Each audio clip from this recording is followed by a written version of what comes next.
অর্ধাঙ্গিনী। আপনার জীবনে অর্ধাঙ্গিনীর ভূমিকা কি হতে পারে? আপনি বলবেন সেরকমই যেমন আমার জীবনে রুক্মিণীর ভূমিকা। এটা সত্যি, কিন্তু এটাও সত্যি কথা যে আমার আর রুক্মিণীর এই সম্পর্ক তাকে আরো গভীর করার জন্য অত্যন্ত প্রয়োজনীয় হলো আমরা প্রথমে বন্ধু হই। একজন ভালো স্বামী বা স্ত্রী হবার প্রথম পদক্ষেপ বন্ধুত্ব, অর্থাৎ সখা প্রেম। যতক্ষণ না এক স্বামী স্ত্রী নিজেদের সম্পর্কে বন্ধুত্বের মাহাত্ম্য বুঝতে পারবেন না, ততক্ষণ এই সম্পর্ক যেন অপূর্ণ থেকে যাবে। আর তারপর এই সম্পর্কে জন্ম নেয় সেই অনুভূতি, যেমন অধিকার, যেমন অভিমান। এই দুই ভাবনা যা এই সম্পর্ক ভাঙার প্রথম পদক্ষেপ হয়ে থাকে। সেই জন্য নিজের দাম্পত্য জীবনে অধিকার ফলানোর আগে নিজেকে জিজ্ঞাসা করুন, আপনি কি আপনার জীবনসঙ্গীর সব থেকে ভালো সখা হতে পেরেছেন? সম্পর্ক আরো উন্নত হবে। রাধা রাধা। ধৈর্য। এই ধৈর্য কি কোনো গুণ, কোনো অনুভূতি, কোনো দৃষ্টিভঙ্গি? আমার জন্য ধৈর্য এক বাহন। আপনি হয়তো ভাবছেন এই কেমন বাহন? বাহন তো ঘোড়া হতে পারে, হাতি হতে পারে, উটও হতে পারে, কিন্তু ধৈর্যকে বাহন বানানো মানে? চলুন আপনাকে একটা কথা বোঝাই। পৃথিবীতে এমন কোনো বাহন নেই যে তার আরোহীকে আছড়ে ফেলেনি। সেটা উট হোক বা হাতি হোক বা ঘোড়া হোক, চলতে চলতে কখনো নড়বড় করেই বসে। তারপর সেই আরোহী পড়ে কারোর পায়, তারপর পড়ে তার নিজের নজরে। কিন্তু ধৈর্যরূপী বাহন কখনো কাউকে ফেলে না, কখনো না। না সেই আরোহী কারোর পায়ে পড়ে, আর না তো নিজের নজরে। কারণ ধৈর্য আপনাকে বিবেক প্রদান করে, বিবেক আপনাকে পরিকল্পনায় সাহায্য করে, আর পরিকল্পনা প্রদান করে আপনাকে শক্তি, আপনার লক্ষ্যের দিকে অগ্রসর হওয়া। বুঝলেন? ধৈর্যকে সঙ্গে রাখুন, নিজেকে আরো ধৈর্যশীল করে তুলুন। এই ধৈর্যের সাহায্যে আরোহণ করে দেখুন কিভাবে এই বাহন আপনাকে আপনার গন্তব্যে পৌঁছে দেবে। রাধা রাধা। অনেকে আমাকে অনেকবার জিজ্ঞেস করেছেন যে কানাই, রুক্মিণী হলো তোমার অর্ধাঙ্গিনী, তাহলে কেন ওর এই যাত্রা এত কঠিন হলো? কেন তোমার এই অগাধ অখণ্ড ভালোবাসা পাওয়ার জন্য ওকে এত কঠিন পরীক্ষার সম্মুখীন হতে হলো? আসুন আমি আপনাকে একটা কথা বোঝাই। অগাধ অখণ্ড ভালোবাসার এই পথ তা তো কঠিনই হবে। এবার এরকমই এক যাত্রা করতে হয়েছে রুক্মিণীকে, পরিশুদ্ধ ভালোবাসা বুঝতে পারার যাত্রা। এমন ভালোবাসা যা কিনা ক্রোধ, ভয়, মোহ, অধিকার, অহংকার, হিংসা এই সমস্ত বিকারের ঊর্ধ্বে। এবার এই যাত্রায় ওকে সাহায্য করবে রাধা। আর শুধু তাই নয়, আমি আপনাকে বলি, সংসারের প্রত্যেক নারী এই যাত্রা করে থাকেন। এবার যে নারী এই যাত্রার শেষ পর্যন্ত পৌঁছতে পারেন, তিনি এক উচ্চ স্তরে পৌঁছে যেতে পারেন, যেখানে তাকে বলা হয় অর্ধাঙ্গিনী। রাধা রাধা। সমস্যা। এবারে বলুন, সমস্যা কার জীবনে নেই? প্রত্যেকের জীবনে সমস্যা থাকেই।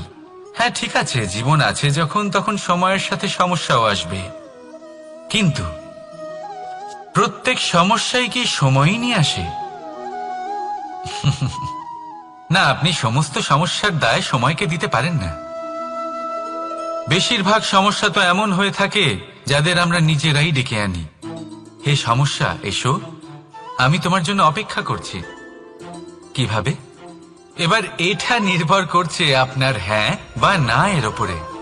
বেশিরভাগ সমস্যাই এই জন্য আসে যেহেতু আমরা বারবার হ্যাঁ বলতে থাকি, আর বেশিরভাগ সমস্যা এই জন্যই আসে যেহেতু আমরা সঠিক সময় না বলতে পারি না। সেই জন্য না ভেবে চিন্তে কোনো কথা বা কোনো প্রস্তাবের সমর্থন করলে তা আপনাকে খুব বড় বিপদে ফেলে দিতে পারে। সেইখানেই কখনো না না বলতে পারা তা আপনাকে তার থেকেও বড় বিপদে ফেলে দিতে পারে। তাই মনে রাখবেন, এই অত্যন্ত জরুরি শিক্ষা। সব সময় খুব ভেবে চিন্তেই হ্যাঁ বলবেন আর দৃঢ়তার সাথে না বলবেন। আর বিশ্বাস করুন, আপনার জীবন অত্যন্ত সুখময় হয়ে যাবে। তাহলে আসুন আমার সাথে ভালোবেসে বলুন, রাধা রাধা। বিবাহ। একজন নারীর জীবনে বিবাহের গুরুত্ব কতটা? আসুন আমরা কথা বলি রুক্মিণীকে নিয়ে। একজন নারী যিনি পবিত্র মানসিকতা নিয়ে কাউকে ভালোবেসেছেন, তাকে বিয়ে করতে চেয়েছেন। এবার বিয়ে মানে কাউকে পাওয়া, মানে কারোর হাত ধরে আগামী সমস্ত জীবন তার সাথে কাটিয়ে দেওয়া। এবার আমার হাত ধরে রুক্মিণী বিয়ের সুখ তো নিশ্চয়ই পেয়েছে, কিন্তু ওর এই প্রেমের যাত্রা এর অন্ত হলো না, বরং তা শুরু হলো। এবার রুক্মিণীর জীবনে সেই অধ্যায় শুরু হয়ে গেছে, যেখানে ওকে সেই মানুষকে বুঝতে হবে যার হাত ধরে সমস্ত জীবন অতিবাহিত করার সিদ্ধান্ত নিয়েছে সে। এবার এরকম একটা সময় প্রত্যেকের জীবনে এসে থাকে। প্রত্যেকের মানে আপনারও। আপনার জীবনেও এমন এক সময় আসবে, তার জন্য তৈরি থাকুন।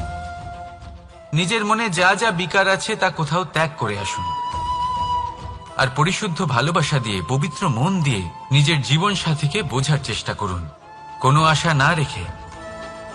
যদি এরকম করতে পারেন তবেই কঠিন পরীক্ষায় উত্তীর্ণ হবেন, নয়তো নয়। রাধা রাধা। এই পুষ্প দেখতে পাচ্ছেন আপনি? কি সুন্দর এই পুষ্প।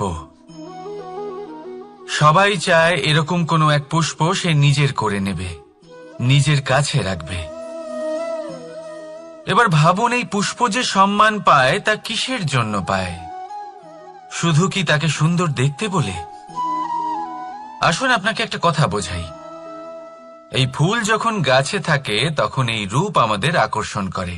এই ফুল দিয়ে যদি আপনি মালা বানান, কোনো মূর্তিতে দেন, তাহলে তা সম্মানের নিদর্শন হয়। এবার এই ফুলই যদি আপনি বিছানাতে ছড়িয়ে দেন, তাহলে সেই দৃশ্য দেখে সেই সুবাসে আপনার মন পুলকিত হয়ে ওঠে। কিন্তু ভাবুন, এই পুষ্পই যদি আপনি চিতায় সাজান, তাহলে এই পুষ্পকে আর কেউ সম্মান করে না। একই রকম কথা, সেই একই পুষ্প এক পরিস্থিতিতে সম্মান পাচ্ছে, এক পরিস্থিতিতে নয়। কেন? কারণ এতেই লুকিয়ে রয়েছে একটা গুরুত্বপূর্ণ শিক্ষা। এর সারমর্ম হলো এটাই যে এই সম্মান ব্যক্তি বা বস্তুকে করা হয় না, সম্মান করা হয় সময় এবং পরিস্থিতিকে। এবার এই যে সময়, তা কখনোই আমাদের বশে থাকে না। আমাদের বশে থাকে পরিস্থিতি। আমাদের পরিস্থিতি কেমন হবে তার সিদ্ধান্ত স্বয়ং আমরাই নিই, আর যেরকম আমাদের পরিস্থিতি হবে সেরকমই আমাদের সম্মান করা হবে। তাহলে আসুন আমার সাথে ভালোবেসে বলুন, রাধা রাধা। সাফল্য। সাফল্য এই পৃথিবীতে কে না পেতে চান? প্রত্যেক মানুষ চান যেন সাফল্য নিজে এসে তার কাছে ধরা দেয়। এবার সাফল্য তাদের কাছে এসে ধরা দেয় যারা নিজের পা ধরাতলে রেখে চলেন, যারা স্বপ্নের জগতে বিচরণ না করে বাস্তবের মাটিতে পা রেখে চলেন, এবং তাও দৃঢ়তার সাথে। সাফল্য তারা পান না যারা বাড়িতে বসে বসে শুধু স্বপ্ন দেখেন। সাফল্য নিজে থেকে তাদের কাছেই আসে যারা নিরন্তর চেষ্টা করেন, যারা পরিশ্রম করেন আর নিজের এই জীবনকে অন্যের কাছে সফল করে দেখান। তাহলে সিদ্ধান্ত হলো আপনার। সফল সবাই হতে চান, স্বপ্ন সবাই সার্থক করতে চান। স্বপ্ন তখনই সার্থক হয় যখন পরিশ্রম করবেন, আর সাফল্য তখনই আপনার সাথে থাকবে যতক্ষণ আপনি বিনম্র থাকবেন। তাহলে আসুন আমার সাথে ভালোবেসে বলুন, রাধা রাধা। আপনি কখনো কোনো ঝর্ণার ধারে বসে থাকুন, আর সেই ধ্বনি শুনতে থাকুন। আহা হা হা, সেই ধ্বনি মনকে শান্ত করে দেয়, আমাদের মধ্যে এক আনন্দের সঞ্চার করে। একেই আমি বলি নৈসর্গিক সঙ্গীত। কখনো ভেবে দেখেছেন এই সঙ্গীত উৎপন্ন করার জন্য জলকে কত পরিশ্রম করতে হয়, কি না করতে হয়? ভেবে দেখুন সেই জল কোথা কোথা থেকে পড়েছে, কত কত পাথরের সাথে ধাক্কা খেয়েছে, কত তীক্ষ্ণ পাথরের সাথে সম্মুখীন হয়েছে, তাকে কিভাবে পার করেছে, নিজের শরীরের সাথে লেগে থাকা সেই পাথরের সাথে কিভাবে সংঘর্ষ করেছে, কিভাবে সামনে এগিয়েছে। ভাবুন, এই সব কিছু হওয়ার পরেই সেই সঙ্গীত উৎপন্ন হয়েছে। এই ঝর্ণার এই মধুর সঙ্গীত কখনো আপনার কান পর্যন্ত পৌঁছতই না যদি সেই জলের বিরোধিতা করার জন্য সেই পাথর না থাকত। এর সারমর্ম কি হতে পারে? সারমর্ম হলো একটাই, এই সব বাধার সম্মুখীন হন, এদের থেকে দূরে পালাবেন না, কারণ এই বাধা হলো নৈসর্গিক। সবার জীবনে এই বাধা রয়েছে, তার সম্মুখীন হন, জীবনে সামনে এগুন।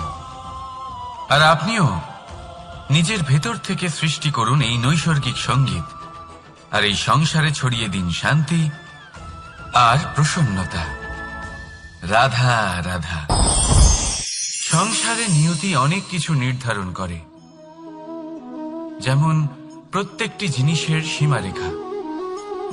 শরীরের মধ্যে থাকা জল, তার মাত্রাও এই নিয়তি নির্ধারিত করে রেখেছে।